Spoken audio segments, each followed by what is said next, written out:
এবং সে সময়ও আমার যখন সুরঙ্গ আসে তখন তাকে সম্মান দেখিয়ে আমি অনেক কথা বলেছি, অনেক। যে নমুনা, তারপর বলো আরো। আচ্ছা, তার 2টা সন্তান এবং 2টা ওয়াইফ। আমার জায়গা থেকে আমি এর আগেও বলেছি, এটা একটা ভুল বোঝাবুঝি। কাউকে অসম্মান করে কারো ব্যক্তিগত বিষয়ে কোনো কথা বলার দৃষ্টতা আমার কখনোই নাই। শাকিব খানের কাছে সরি চাওয়ার যে নমুনা, ফর্মুলা দেখলাম, আমি হতাশ। আর বেয়াদব হইতে কি কি লাগে এটা নিশোই বলে দিছে। নিশোর আচার ব্যবহারে বুঝে যায় মানুষ যে নিশো জাস্ট মানে বেয়াদব টাইপের। Hello friend, this is Asif Adnan and you are watching Asif Adnan show. Nisho Shakib খানের কাছে সরি বলেছে, বা 2023 সালে সুরঙ্গ সিনেমা রিলিজ হওয়ার পর নতুন চলচ্চিত্র অভিনেতা হিসেবে শাকিব খানকে নিয়ে এমন কিছু মন্তব্য বা এমন কিছু কথা তিনি বলেছেন যেগুলি ওই সময়ে শাকিব ভক্ত ছাড়াও মিডিয়া রিলেটেড কেউই পছন্দ করেনি, এবং সেই পছন্দ না করার কারণে বলা হতো নিশোকে সবাই ওয়েলকাম জানাতে পারেনি, বিশেষ করে শাকিব খান এবং শাকিব খানের ফ্যান বেজরা। বাংলাদেশের সবচেয়ে শক্তিশালী ফ্যান বেজ শাকিব খানের, এতে কোনো সন্দেহ নেই। ঠিক একইভাবে নিশোরও একটা বড় ফ্যামিলি অডিয়েন্স আছে, এবং যারা সেই ফ্যামিলি অডিয়েন্স তারাও নিশোর এই আচরণগুলোকে সমর্থন জানায়নি।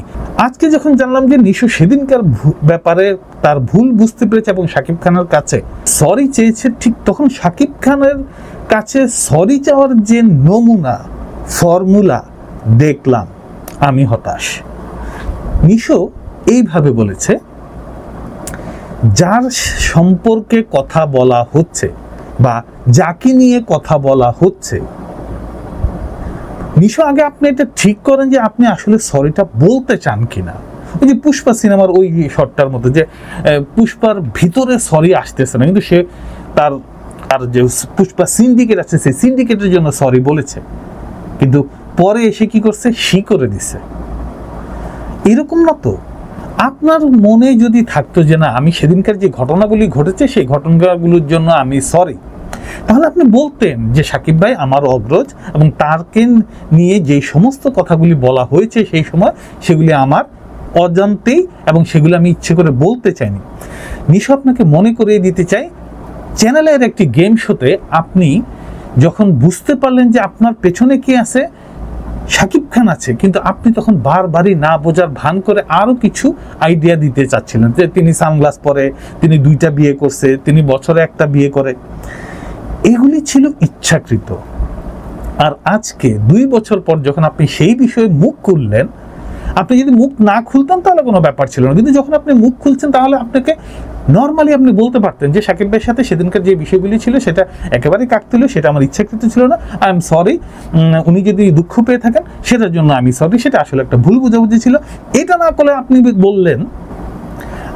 বললেন আপনারা যাকে নিয়ে কথা বলছেন বা উনি যদি ভুল বুঝে থাকেন, এটা সরি বলার মতো না। এটা পুষ্পা সিনেমার ওই যে সিনটা, পুলিশ অফিসার গাড়ি দিয়ে ধাক্কা দিয়ে সুইমিং পুলে ফেলে দিল এবং সেখানে যে ও সি করে দিল, সেটার মতোই লাগছে। ন্যাকামির একটা লিমিট আছে নিশো। আপনি সরি বললে ফিল্ম রিলেটেড কিছু মানুষ আছে, মিডিয়া রিলেটেড কিছু মানুষ আছে, তারা সবাই আপনাকে মাথায় তুলে রাখতো। ট্রাস্ট মি, আপনার যে ফ্যামিলি অডিয়েন্স আছে সেই অডিয়েন্সের বাইরেও ফিল্মের সাথে যারা জড়িত, এন্টারটেইনমেন্ট ইন্ডাস্ট্রির সাথে যারা জড়িত, তারা চায় নিশো, সিয়াম, আরো যারা আছে, আরো যারা নতুন কাজ করছে, তারা সবাই শাকিবের কাছাকাছি যাক, শাকিবের পর্যায়ে যাক। কিন্তু আপনাদের আচরণ বলে দেয় আপনাদেরকে নিয়ে তারা উৎসাহিত না, আপনাকে তারা মাথায় করে রাখতে চায়, সেটা আপনারা তার যোগ্যই না। আপনার সরি বলার নমুনা জাস্ট হাস্যকর। আপনি একবারও শাকিব খানের নাম মুখে উচ্চারণ করেননি। আপনি বললেন যে যাকে নিয়ে কথা হচ্ছে, এটা তো সুন্দর হইল না। আপনি যদি ডিসাইড করেন, আপনি জাস্ট আগে ডিসাইড করেন যে আপনি আসলে সরি বলতে চান কিনা, বা আপনি যেই কথাগুলি সেই সময় বলছেন তার পারিবারিক বিষয় নিয়ে, তার ব্যক্তিগত বিষয় নিয়ে, সেই একই বিষয় নিয়ে কিন্তু অপূর্বকে নিয়ে আপনি কথা বলছেন। যে অনেকে তো আছে বছরে একটা দুইটা বিয়ে করে ফেলে, আর আমার তো 14 বছরে একটা বিয়ে, এরকম আপনি কিন্তু অপূর্বরে বলছেন। এবং আমার যদি ভুল না হয়ে থাকে, অপূর্ব অনেকদিন এই ঘটনার পর আপনার সাথে আর কথাই বলেন। সো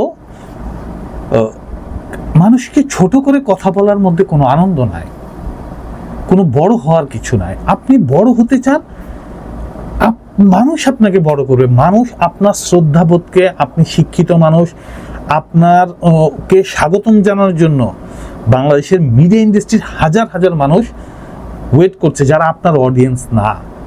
শুধু আপনি ফিল্মে আসছেন বলে তারা আপনাকে স্বাগতম জানাতে চায়, তারা আপনাকে কংগ্রেচুলেট করতে চায়। মানুষের কংগ্রেচুলেশনস পাওয়ার জন্য মিনিমাম ভদ্রতা জ্ঞানটুকু থাকা উচিত নিশো। আপনার সেই জ্ঞানটুকু একেবারেই নাই। ট্রাস্ট মি, আমার কাছে মনে হয় আপনাকে বেয়াদবি মনে হয়।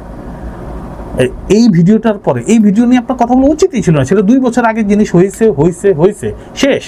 নট অনলি দ্যাট, এই কয়েকদিন আগে এই ঈদের আরো কিছু সিনেমার প্রমোশনের বিষয়ে আপনার কাছে সাংবাদিকটা যখন জানতে চাচ্ছিল, তখন কিন্তু তমা মির্জা পাশ থেকে আপনাকে বলছিল পজিটিভ বলো। হ্যাঁ, আমার কাছে ভিডিও থাকলে আমি সাইডে দিয়ে দিব, সে ভিডিওটা দেখেন। সুন্দর হইতে, ভালো হইতে, বিনয়ী হইতে, ভদ্র হইতে কি কি লাগে এটা আপনার জানা আছে। আর বেয়াদব হইতে কি কি লাগে এটা নিশোই বলে দিছে। নিশোর আচার ব্যবহারে বুঝে যায় মানুষ যে নিশো জাস্ট বেয়াদব টাইপের ভালো অভিনেতা।